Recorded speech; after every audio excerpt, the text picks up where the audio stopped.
Hello cadets. Now let's continue with the last image formation in connection with a concave mirror. So this is the only case where the concave mirror forms a virtual image. Okay. Now for this, the object should be placed between the focus and the pole of the mirror. Now while drawing this ray diagram, a few important points that you have to understand. Okay. Remember in the previous video, for real image formation, whenever the image formed is real, in that case, we have seen an important point that as you move the object, initially the object is at infinity, as you move it closer to the mirror, the image is moving away from the focus. So object at infinity, image at focus. Then object is moved towards the mirror, towards the focus of the mirror. Image starts to move away from the focus, and also it goes on becoming bigger and bigger in size, so that finally when the object is at the focus, the image is at infinity. Okay.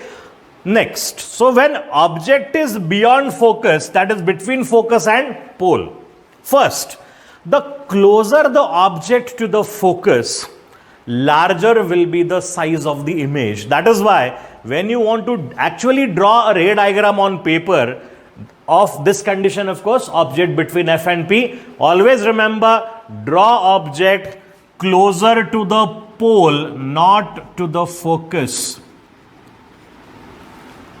If the object is too close to the focus, you will get the image, yes, but the image will be far away from the pole on this side, and it is going to be very big in size. So you want to draw a systematic, proper and proportionate ray diagram for this condition, object between focus and pole. Always remember to draw the object near the pole. If you draw it near the focus, image will be far behind the mirror and it is going to be very, very large.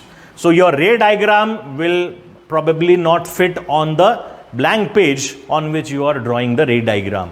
Okay, next. Now in this case, the two rays of light that we are going to draw, the easiest of the two are, first one, the ray of light parallel to the principal axis. After reflection, it passes through the focus. Okay, so the ray of light parallel to the principal axis, and after reflection, it passes through the focus and it goes somewhat like this. The second ray of light incident at the pole, and after reflection, it goes like this. Now, if you produce these two rays of light, these two reflected rays of light backward like this, if you produce them, first you choose to produce them like this, you will realize that no matter how far you extend them, they are never going to intersect. That is, such kind of rays of light we commonly call them as diverging rays. So these two reflected rays, they are basically diverging rays, and we know if the reflected rays are converging, they form a real image. If the reflected rays are diverging, they form a virtual image.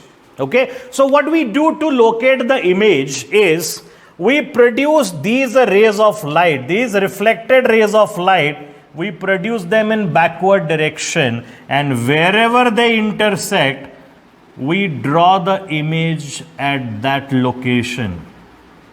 So you will clearly see that the image that I have obtained here is quite close to the pole, and the only reason is that I have taken the object close to the pole, not to the focus. So if the object is close to the focus, the image is much behind the mirror and it is much, much bigger. So the diagram is quite difficult to complete on a simple A4 size blank sheet. Okay, so object between focus and pole, image behind the mirror, virtual, erect and magnified. Okay, now many students get confused with this description, image is behind the mirror. Okay, so let me clarify this phrase that is used here, that is, image is behind the mirror.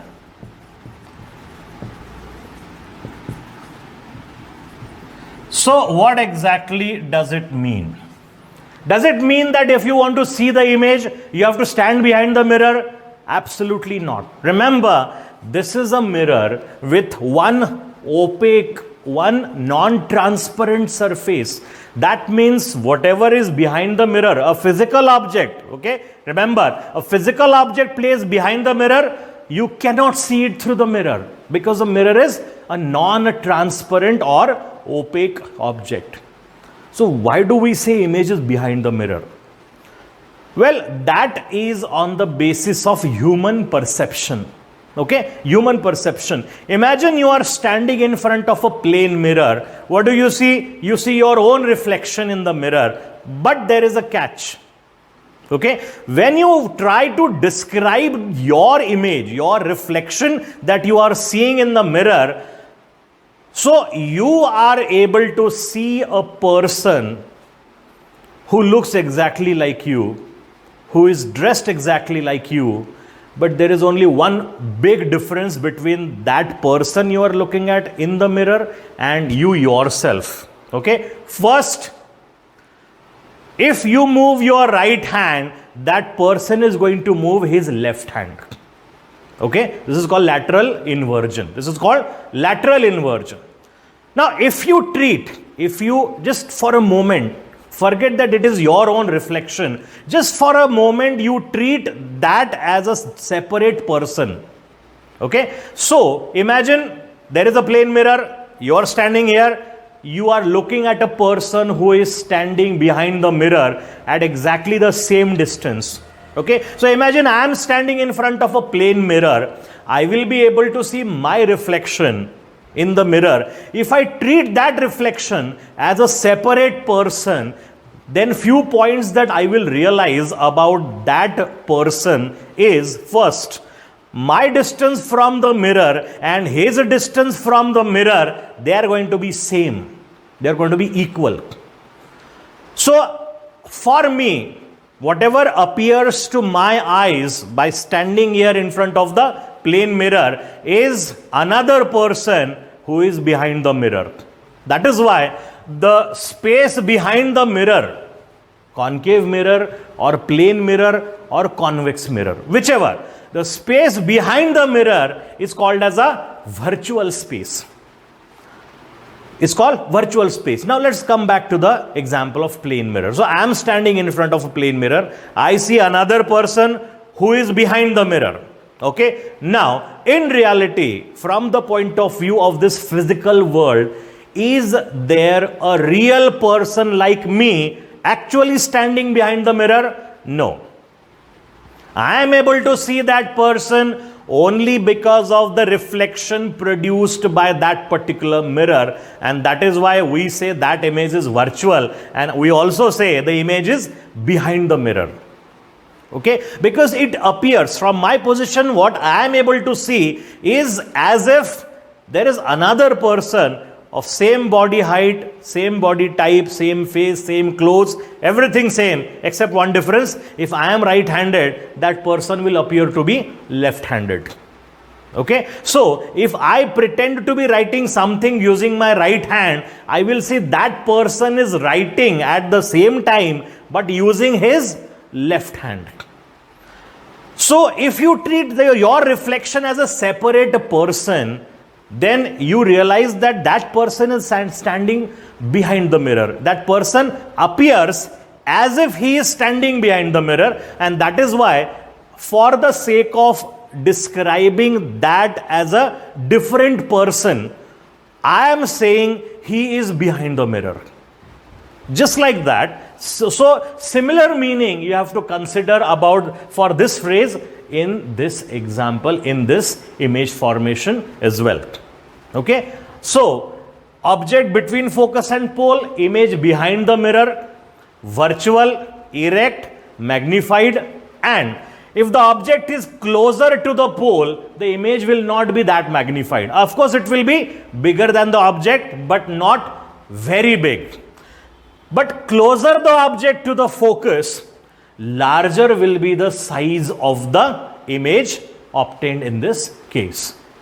Okay? All right. That is all about image formation due to concave mirror. Thank you very much.